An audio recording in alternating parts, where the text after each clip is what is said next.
ఆ జీవనాధారమైన భూమి మాకు దక్కదు అని మాకు అర్థమైంది. ఎందుకంటే ఒక ప్రకటన ద్వారా 6 నెలల నుంచి మేము ఏ ప్రకటన ఎలా వస్తుందో తెలియట్లేదు సార్, ఏ క్షణం ఎలా ఉంటుందో తెలియట్లేదు, రాత్రులు నిద్ర పట్టట్లేదు.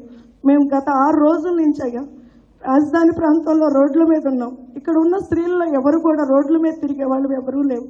మా భర్తలే మాకు ఏది కావాలన్నా తీసుకొచ్చిస్తారు.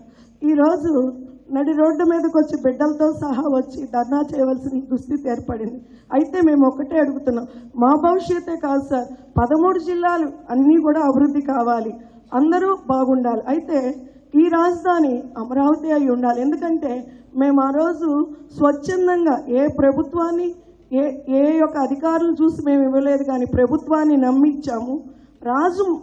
రాజు మారినంత మాత్రాన రాజ్యం మారకూడదయ్యా. ఎందుకంటే ఇటువంటి పాలన మేము ఎప్పుడూ చూడలేదు, ఇటువంటి స్థితి వస్తుందని కూడా మేము చూడలేదు. కాబట్టి మీరు పెద్దలు, ఎందుకంటే కేంద్రానికి మేము మోదీ గారిని ఒక్కటే అడుగుతున్నాం, ఆయన వచ్చి అక్కడ శంకుస్థాపన చేశారయ్యా. ఎందుకంటే రైతు అంటే నాకు ఎంతో ఇష్టమని మోదీ గారు చెప్పటం, అంతేకాదు మీరు కూడా ఒక రైతు బిడ్డ కాబట్టి మేము పెద్ద పెద్ద ఆస్తులు కలవాళ్ళం కాదు, చిన్న చిన్న సన్నకారు రైతులు.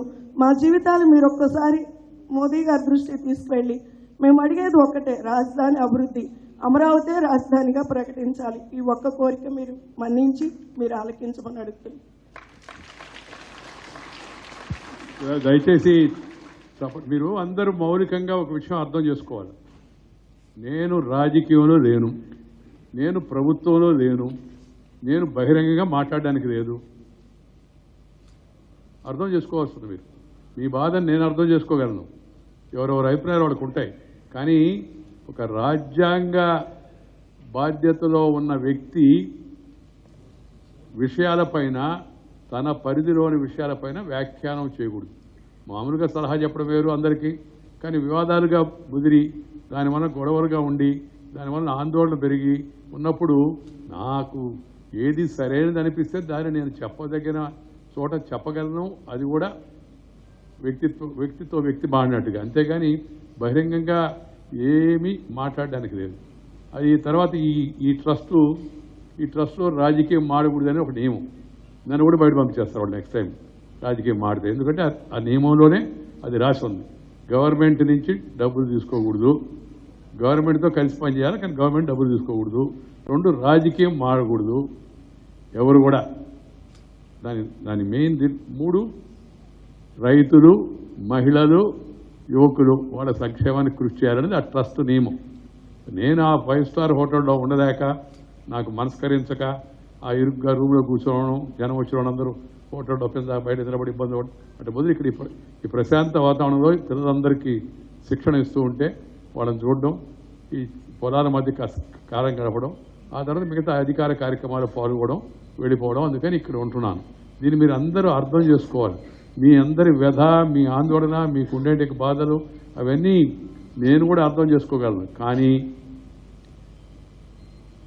ఏ పదవిలో ఉన్నవాళ్ళు ఏం చేయగలరు అనేది మీరు అందరూ అర్థం చేసుకోవాలని చెప్పి నేను కోరుతున్నా.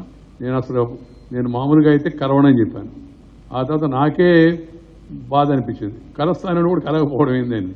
అందుకని కలిస్తే సమస్యలు ఏదైనా మాడారనుకోండి, అది మళ్ళీ వివాదం. ఇప్పుడంతా ప్రతి ఒక్కటి రాజకీయ దృష్టితో చూస్తున్నారు అందరూ.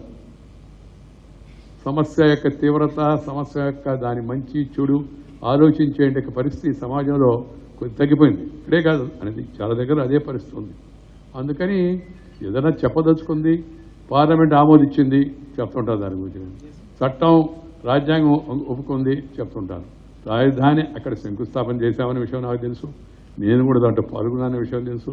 మీరు 32,000 ఎకరాలు 33,000 ఎకరాలు స్వచ్ఛందంగా దేశంలో ఎక్కడ లేని విధంగా మీరు ముందుకొచ్చి ఇచ్చారనే విషయం కూడా నాకు తెలుసు.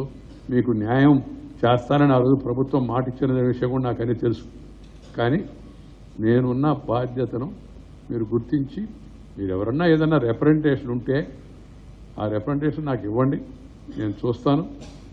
నేను ఏమి చేయగలను, ఎలా చేస్తే మంచి అవుతుందో నా వంతు తప్పనిసరిగా మీరు వచ్చినా, మీరు రాకపోయినా, మీరు అడిగినా, మీరు అడగకపోయినా, నేను ఎప్పుడూ ఈ ఆంధ్రప్రదేశ్ అలాగే తెలుగు రాష్ట్రాలు అలాగే దేశానికి ఏది అవసరమో అవన్నీ ఎప్పటికప్పుడు నా చొరవతో ఎక్కడ ఎవరికి ఏం చెప్పాలో వాళ్ళకి చెప్తాను. నేను చేయగలిగేదో చేస్తుంటాను. అందువల్ల దయచేసి అందరూ దీన్ని అర్థం చేసుకొని ఉపరాష్ట్రపతిని రాజకీయ వివాదాల్లోకి, రాజకీయ వివాదం మాకు రాజకీయం లేదని మీరు అనొచ్చు, నేను కాదన్న, కానీ దాన్ని ఇతరులు రాజకీయ దృష్టితో చూస్తున్నప్పుడు ఇవి వాటికి ఉపరాష్ట్రపతి ఒక రాజ్యాంగ దాంట్లో ఒక అథారిటీగా ఉన్నప్పుడు ఆ మర్యాదలు, ఆ గౌరవాలు వాటిని పాటించాలి. నేను చిన్నప్పటి నుంచి ప్రజల మధ్య తిరిగిన వాడిని కాబట్టి ప్రజలు ఇచ్చేదన కలుస్తానంటే ప్రజలను కలుస్తాను. మీరు ఇచ్చిన దాన్ని చూస్తాను. దాంట్లో నా పరిధిలో నేను చేయగలిగిన పని చేస్తాను. అందుకని దయచేసి అర్థం చేసుకోండి. వేరే విధంగా అనుకోవద్దు. మేము దూరం వస్తే ఆయన ఏంటి అలా మాడుతున్నారు, వెంకయ్యనాయుడు గారు ఇంతకుముందు మాడేది వేరు, ఇప్పుడు ఇంతకుముందు మాడేది మంత్రిగా, ఇంతకుముందు మాడేది పార్టీ నాయకుడిగా, ఇంతకుముందు మాట్లాడేది పార్లమెంటు సభ్యుడిగా, ఇప్పుడు ఉపరాష్ట్రపతిగా.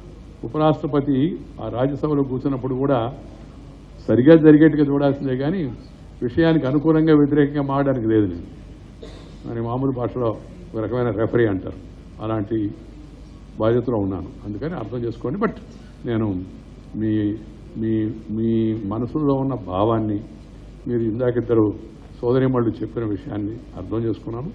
దాన్ని ఎవరికి ఏ స్థాయిలో తెలియజేయాలో వాళ్ళకి తప్పనిసరిగా దాంతోపాటు నా అభిప్రాయాన్ని కూడా జోడించి వాళ్ళకి తెలియజేస్తా అని చెప్పి మీ అందరికీ మనం. హాయ్ ఫ్రెండ్స్, మా టుడే టుమారో యూట్యూబ్ ఛానల్ చూస్తున్నందుకు చాలా థ్యాంక్స్. మరిన్ని లేటెస్ట్ వీడియోస్ కోసం వెంటనే సబ్స్క్రైబ్ చేయండి. అలాగే ఈ బెల్ ని కూడా రింగ్ చేసేయండి. మా నోటిఫికేషన్స్ అన్ని మీ మొబైల్లో వస్తాయి. అలాగే మా వీడియోస్ మీకు నచ్చితే లైక్ చేయండి, షేర్ చేయండి, నచ్చకపోతే కామెంట్ చేయండి.